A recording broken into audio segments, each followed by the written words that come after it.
guys, and welcome back to another episode of Lost Bits right here on TetraBitGaming, the series where we explore the scrapped, unused, and unseen content in video games. You all seem to really enjoy my Lost Bits on the first two chapters of Bendy and the Ink Machine, so as promised, in this video we continue on to chapters 3 and 4. If you haven't yet checked out my previous video, you should go do that by clicking on the card right here. Anyways, without any further delay, go slurp some bacon soup. It's time to find some more Lost Bits. So like I mentioned in my previous video, if you're unfamiliar with the development of Bendy and the Ink Machine, every time a new chapter has been released, the previously released chapters were all given pretty significant updates. These updates included things like better lighting and entirely new rooms.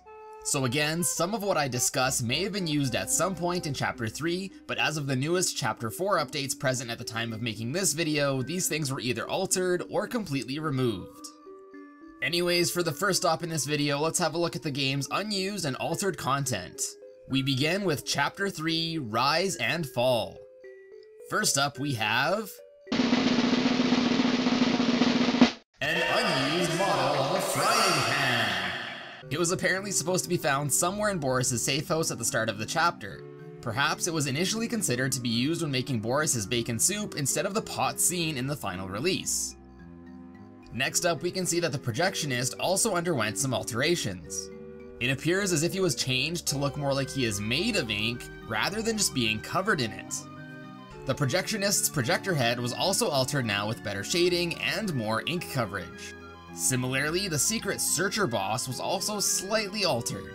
Instead of just looking like an oversized searcher, he has now been given a fedora-like hat to give him some personality. M'lady. Now this next animation isn't really unused, but normally we can't see it in its entirety. So it's basically unused, I mean as far as we're concerned anyway. This is the animation for Alice Angel during her jump scare the first time you get to meet her. Her laughing at the end of the animation is normally unseen, because at that point, the room goes completely dark, leaving no visibility to actually see it. Furthermore, there are also removed animations for the Piper, Fisher, and Striker enemies. Now these are all unused, and instead, they kind of just ragdoll when dying in the latest release. We can also note that although the Piper and Fisher animations are basically the same, it looks like the Striker animation is a little bit different. Next is an unused texture for the elevator pad. In this unused one, the word open is seen on the bottom instead of door like in the final release. Now this was very likely changed because this button can close the elevator door and not just open it. Many of you probably remember the post-credits images seen after Chapter 3, but since the release of Chapter 4 they have been removed and I think they're pretty cool and worth a mention. If in Chapter 3 you had taken the demon path, the end screen would have shown Bendy as well as several of his minions. If you had taken the angel path in your playthrough, an image including Alice Angel's shadow, an axe, and a restrained Boris would be seen instead. And lastly for Chapter 3, although this isn't unused, I thought it was still worth a quick mention. In the lowest floor, level 14 of the chapter, you might have noticed some broken headphones on this here box. Well, it turns out that these were added in as an Easter egg by the developers for YouTuber TZKUnit. Apparently during a playthrough, TZKUnit stumbled upon a bug that caused the maze with the projectionist to simply not load properly. This of course made the level impossible to complete and as such essentially soft-locked the game. TZK understandably became pretty upset and threw his Razer headphones off of his head. He then reported this glitch to the developers of the game, and I guess they found him throwing his headphones off pretty entertaining as they decided to include the broken headphones in a later update to the game near the spot where this bug was found. Alright, and next up is Chapter 4, Colossal Wonders. Unfortunately, since this is currently the latest chapter, there haven't been any notable changes, and it has the least amount of content that goes unused. Anyways, first up is a weird unused image of Boris's safe house from Chapter 3. It appears to be empty with basically no additional objects. Pretty weird how this is found in the game files for Chapter 4 and not Chapter 3. This chapter also has some currently unused flags for changing the language of the game. There is an American flag for English, a Spanish flag, a French flag, and an Algerian flag for Arabic. Now although these are currently unused, Mike Mood has confirmed that a language selection option will be added with the release of Chapter 5. So these flags will likely be added then as well. Chapter 4 also has a pretty funny unused audio clip. This is obviously a reference to Fat Albert's signature line from the show of the same name. According to the developers, this was apparently a placeholder sound effect that would have played during the Bendy jump scare in the vents. Now I think it would have been pretty awesome if this sound clip was still used and had a really small chance of randomly occurring just to throw some players off. And again, as usual for the last stop of this video, let's have a look at some of the normally unseen stuff in these chapters. Starting off with chapter 3 again, near the start of the chapter you have to exit Boris's safe house and the door closes behind Boris as he leaves. Normally you aren't allowed back in, but I wanted to see if we could still clip through the door and go back. Well, it turns out that yes, we can. But everything disappears except for this here chair for whatever reason. So unless you just wanted to have a seat, there's not much else to do or see here now. After leaving the safe house, you have to walk through a dark area with Boris where at the end lies a locked door. To try and find a way to open this door, Boris decides to climb through the vents. Naturally, I was curious to see just where Boris climbed to do so, and it looks like the answer is nowhere. He kinda just waits in a large duct area for a few seconds and then disappears. Now this wasn't really changed all too much in the newest update, but at least the area now looks more like a duct with the newly added textures. Next, in the big Heavenly Toys area, we can see several airplanes hanging from the ceiling. I was really hoping I would be able to stand and walk around on them, but unfortunately they don't have any collision, and I just fell straight through them. Little bit of a bummer. In the room where you turn on the toy machine, after turning it on, I wanted to see what happened to the moving shelves that had a bunch of toys on them. Turns out the shelves kind of just float in space off screen, waiting to be reloaded and spawned on the other side again.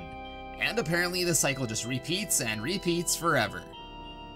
So I've already mentioned the unused Alice Angel animation earlier, but in the same room I was able to get inside Alice's room and see her from a different perspective. It looks like she just tried jump scaring nothing. Good job, Alice. After this segment is where you normally have to choose between the path of the devil or the path of the angel. Regardless of which path you take, after completing the path via some developer magic, the other door you would exit from doesn't show up. But if we take neither path and just skip both doors can be seen at the end. But even stranger is if you trick the game into thinking you take both paths, neither door will show up at the end. What kind of mad sorcery is this? Next is the section where one of the Bendy minions jumps out from behind the poster to scare you. By looking behind the poster before triggering the jump scare, we can see that the idiot is just waiting patiently to make his move. You know, I bet he's been waiting there for quite some time, and it's starting to make me wonder where it is that he goes to the bathroom. In the latest update for this chapter, a room was added in which we can see the ink machine being lowered to an unknown destination. I tried following it to see if there was any hints as to where it was going, but after a while, the entire ink machine simply just disappears. And now we're at the elevator shaft leading to all the different floors in the area. One of the biggest unsolved mysteries in this chapter, and even series so far, is the hidden ink machine that can be seen behind some boards in the stairwell. Going past the boards and having a closer look at it, we can see that it's a mini version of the ink machine as seen in Chapter 1, up until the latest Chapter 4 updates in which the machine's design was changed. Interestingly enough though, even in the Chapter 4 updates, the ink machine here still looks like the old design. The mystery is still unsolved as far as I know, but at least we get to have a better look at this guy. Next, I was able to get nice and close to Alice Angel during her long monologue and again see her from a different perspective. In the same area, we can see the blinds that later cover up the room also loaded off screen, just waiting to be lowered. After they are lowered, based on the sound effects in the game, we are led to believe that Alice continues torturing the Piper, but it turns out that both Alice and the Piper kind of just stand there instead. The last notable thing that I tried in this chapter was in the area that we first get to see the projectionist. Now normally we can't enter this room until he disappears, but if we go in sooner, we can see him just continuously walking in place towards the wall. When walking in front of him, he still shrieks like he normally does, although he didn't chase me or hurt me, which I thought was pretty strange. As soon as I went back and opened the door to this room, however, the projectionist disappeared. In the same room, besides where the projectionist was walking, there is also a sealed off hallway. Well, time to check it out. Behind it is another board and seemingly dark and creepy passage. Well, not like that has stopped us so far. Behind it we can find one of the few wandering sins that are seen in chapters 3 and 4. If you haven't watched my videos on chapters 1 and 2, basically the wandering sin, or as I like to call him, Cinny, is a creepy cutout of Bendy that can basically be found in areas the developers knew nosy players would try to explore. They left these guys here as I guess sort of a deterrent to prevent players from wandering and finding unfinished areas that they aren't supposed to. Anyways, besides just some toying around with Bendy, that's pretty much all I could find in chapter 3, so let's move on to chapter 4. Again, being the latest release, there is only one version of this chapter for us to explore so far. The first interesting thing in this chapter can be found behind this here pipe. Behind it are some large boulders, and after getting past those, I present to you the first wandering sin of this chapter. Now this Cinny reminds me of the one found in chapter 2 that looks like some sort of shrine. Here we can also find a weeping lost one, and in what appears to be some voodoo ritual offering or something, there is also a decapitated doll of Alice Angel, and also a decapitated doll of Boris, who also had his legs ripped off and symmetrically placed in front of Cinny. It's pretty morbid. It's really awesome that the developers not only took the time to make these cool secret areas for us to discover, but they also added some extra creepiness to some of them to give them that extra charm. Next up, in the same area is the pipe thing from which a searcher spawns where you have to grab a blob off of his back.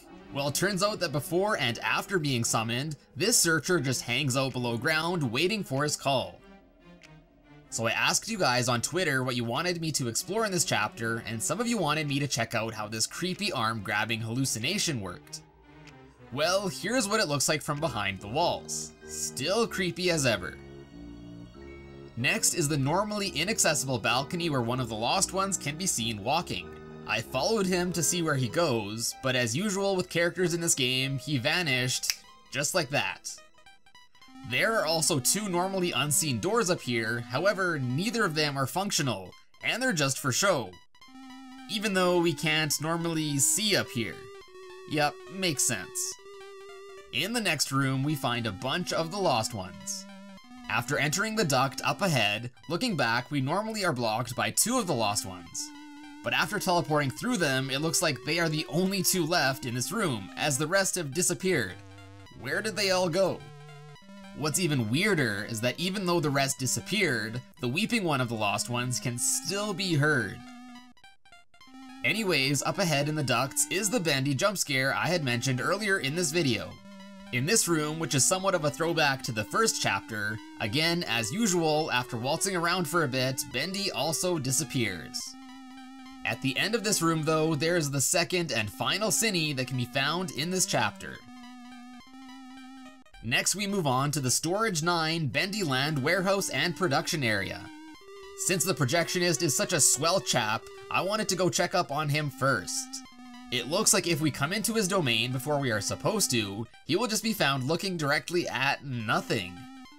Unlike in the previous chapter though, here when I walked in front of him, he got a bit startled and began chasing me. No matter, I just made him chase his own tail for a bit. I don't know if you're supposed to do this, but I then baited him into following me outside of his area into one of the other ones. Of course, even though I left him in the complete opposite side of this area, he still teleported back after pulling the final power switch for his fight with Bendy. Before moving on to the last part, I wanted to see if I could move around in the newly added Death Revival sequence in which you normally have to walk up to a bright light at the end of the inky tunnel. Thankfully, I was able to move out of the inky tunnel and look at it from a brand new perspective, so here you go. This is what the tunnel looks like in its entirety from the outside. Alright, and now on to the final haunted house ride, where there were a few things that I wanted to check out. First up is the blocked off area to the right of the cart that you are normally supposed to get into. Behind the darkness is just an extended area, but there really isn't much else to see here. Next up is an arch with a dead fissure under it. And going through, I found myself in a small area, and looking back, you can see that much of this area wasn't textured, so we can see through the walls and even see some other parts of the stage from afar. Next is the boarded off area labeled just as Bendy. I was hoping for a cool secret here, or at least another wandering sin, but unfortunately behind it is just another empty area. Okay, now is when things started to hit the fan. So I hopped into the ride and I was trying to glitch out of it, but nothing seemed to happen, so I just stopped trying. But then all of a sudden I just randomly died out of nowhere and from nothing. Then when trying to respawn, the game actually kicked me backwards from the light at the end of the tunnel and I started to fall. It was at this point I started thinking that the game was seriously haunted. Oddly enough, I didn't die again and I actually managed to find the stage again. Only this time, it was all messed up. Kind of how it appears during the hallucinations in this chapter. I was also only able to look forward, so getting around was a bit tougher without knowing where exactly it was that I was going. Thankfully by this point I've played this chapter enough times that I kind of memorized the stage's layout. It was really cool and trippy to see the level completely in this weird state. I seriously have no idea how this happened, but I'm really glad that I was able to record it. Luckily, I was able to find the respawn ink tunnel, and again I was able to bring myself back to the normal stage. But as you can see, not all is normal, and for some reason the entire stage now seems to be tilted. Okay, I'm convinced this game is officially haunted. I went back through the ride, but since I wasn't in the cart at the end, it seems like the Boris cutscene didn't get triggered, so as such, the level was now unbeatable and essentially soft-locked. I came back to the end area just in case to see if I missed anything noteworthy, but unfortunately there wasn't anything of interest to report. And with that concludes this Lost Bits video on chapters 3 and 4 of Bendy and the Ink Machine, and I hope you guys enjoyed. If you did, be sure to let me know with a like down below, and also let me know what other Lost Bits videos you'd like to see next. And once chapter 5 drops, if there is more unused and unseen stuff to see in that chapter, and the others if they're updated, you bet this guy is gonna make another Lost Bits video. Anyways, if you're new here and enjoyed the video, be sure to check out my other Lost Bits videos by clicking on the card right here. And if you want to stay even more up to date with me and the channel, be sure to subscribe here and follow me over on my other social media pages as well. Links to all of those will be in the description below. But as always guys, thank you all so much for watching today and for all of your amazing support, and I will see you in a bit.